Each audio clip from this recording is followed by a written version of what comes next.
Today, in the wake of Super Bowl 48, some of us are reminded that once upon a time there was a prevalent belief in America that youth participation in sports, particularly football, instilled the virtues of character, discipline, morality, work ethic, and leadership.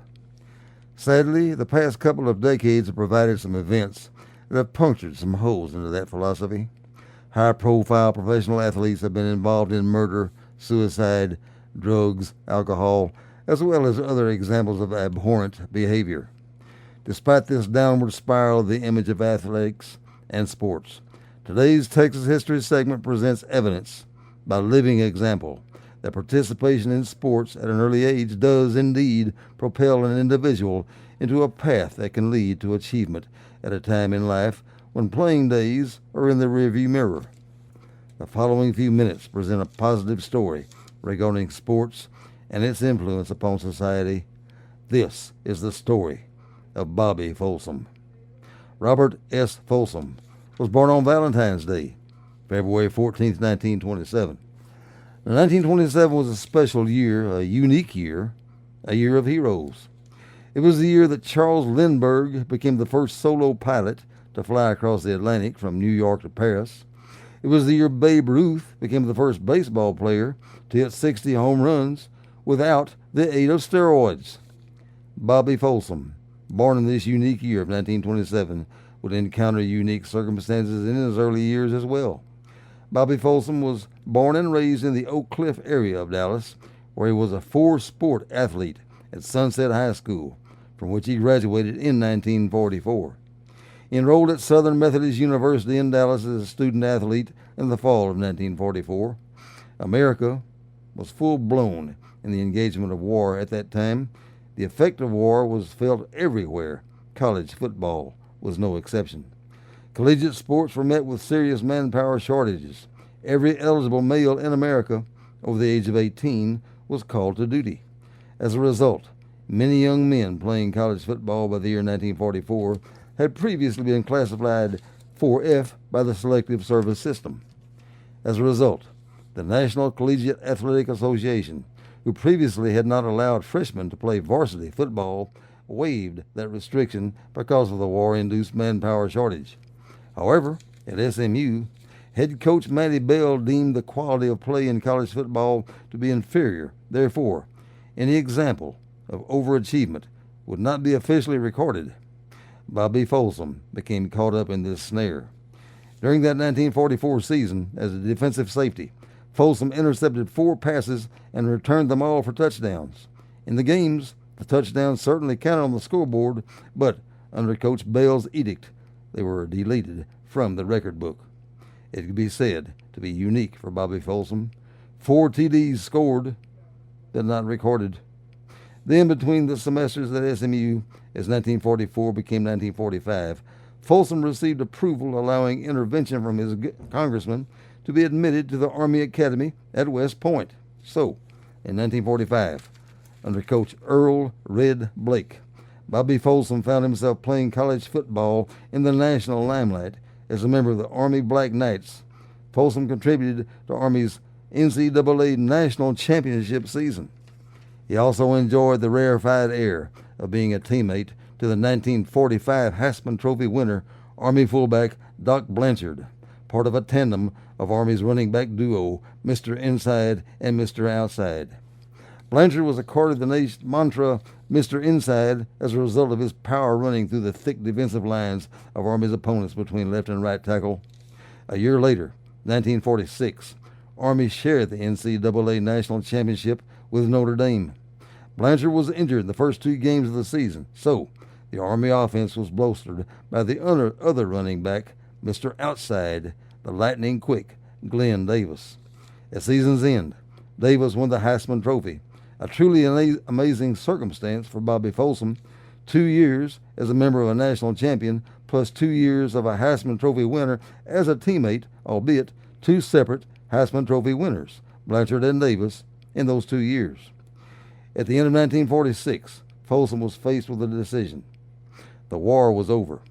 Prevailing rules of the United States Military Academy decreed that after 2 years of education at the academy, in order to study at the academy for 2 more years and thereby graduate from the academy and receive a degree, it would be required of that graduate to serve 5 years of active duty as an Army officer.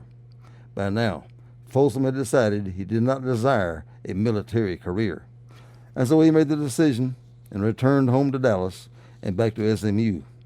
Following his return to SMU and resuming his football career as a Mustang, Folsom learned that because of the war, any athletic participation under the jurisdiction of the military would be waived. Translation: the 2 years Bobby Folsom played football for Army did not restrict his eligibility. Therefore, before it was all said and done, Bobby Folsom, playing football, basketball, baseball, and track at both SMU as well as West Point, played 6 years, not the usually allowed 4 years, of collegiate sports. And in his final 2 years at SMU, he once again acquired unique status. In 1948, his teammate was another guy born in Dallas in 1927. His name was Doak Walker. In 1948, Doak Walker was named the National Collegiate Athletic Association's Heisman Trophy winner. 3 times in the young life of Bobby Folsom, a teammate, all 3 times a different teammate, had won the Heisman Award. This scenario of being at the right time at the right place 3 different times had never happened before. Also, as an athlete at SMU, Folsom lettered in 4 sports: football, basketball, baseball, and track. No athlete at SMU in its history, before or since, has ever accomplished this feat. Following his graduation, Bobby Folsom was drafted by the Green Bay Packers to play in the NFL. Folsom was offered $5,000 to play for the Packers. Now, not a $5,000 signing bonus, no, a total salary of $5,000 to play in the frozen tundra of Lambeau Field in Green Bay, Wisconsin. It turned out to be not so much of a nail-biting decision. In 1949, Folsom had married his high school sweetheart, Margaret, so he passed up a pro career in Green Bay to stay home in Dallas and raise a family. And so Bob Folsom, no longer a participating athlete, took a job as a traveling salesman selling dry goods and hardware. He diligently saved his sales commissions, dreaming of the day he could abandon his weary road travels and stay home in Dallas with Margaret and raise a family. An opportunity came his way to fulfill this need. On the upper section of downtown Dallas, on Ross Avenue and Ackerd Streets, Folsom purchased a car wash at a low-end price. The operation, combined with the land on which it was located, may have been appraised at a combined worth of perhaps $40,000. One day, Folsom was offered a request to buy the entity and its property for about 2.5 times its appraised value, well into 6 figures. It was an offer that Robert Folsom could not refuse.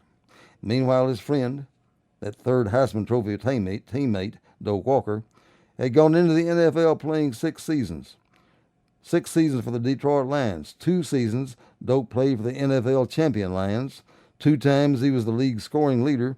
He had garnered Rookie of the Year honors in 1950, and following the 1955 season, he was the highest paid player in the NFL.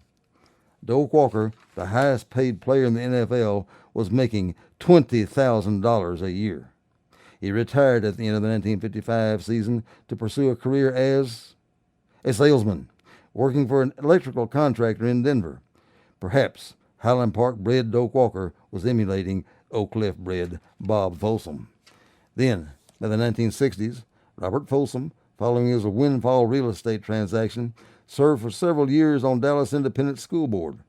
Perhaps he observed some student athletes in DISD, and possibly he reflected on his early life as a multiple sport athlete. Now, from 1960 through 1962, a professional football team, there were 2 professional football teams playing in Dallas. Every weekend, Dallas football fans could watch a pro football game at the Cotton Bowl. But Robert Folsom was possibly perplexed. As an athlete, Folsom had been pretty well as proficient in basketball as he had been in football, and just maybe it bugged him that his beloved hometown of Dallas was being perceived as a one-horse sports town, and that one sport was football.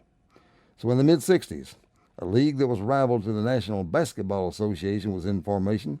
The American Basketball Association, identifiable by its trademark red, white, and blue basketball, Folsom was recruited by the ABA to form an ownership group.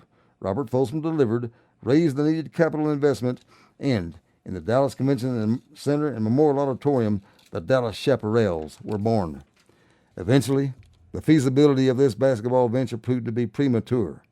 A group from San Antonio stepped up on a lease to own venture. In time, about $500,000 were exchanged, and by the early 1970s, the Dallas Chaparrals had become the San Antonio Spurs. But the stage was being set. Robert Folsom had become a vibrant force in an economy which had populated Dallas to the seventh most populated city in the country. On the local political front, Mayor Wes Wise had decided to vacate that position in order to run for U.S. Congress. When Adeline Harrison became interim mayor in 1976, Robert Folsom, running as an independent of any party affiliation, decided to run for mayor against the only other mayoral candidate, Gary Weber.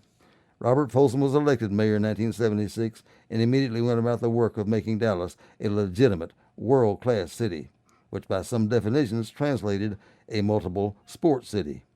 By now, the Dallas Cowboys were ensconced as a Super Bowl winner, and Major League Baseball was in Arlington, and a group of basketball advocates from upstate New York, led by Norm Sanju, were touting Dallas as a town with basketball potential.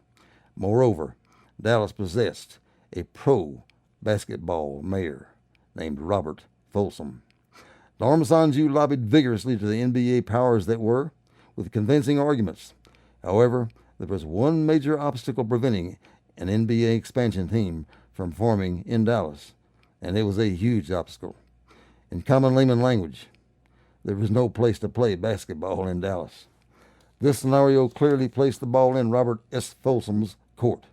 He placed every fiber of his political capital to raise bond money in a controversial move to build an indoor arena that met state-of-the-art requirements for NBA basketball.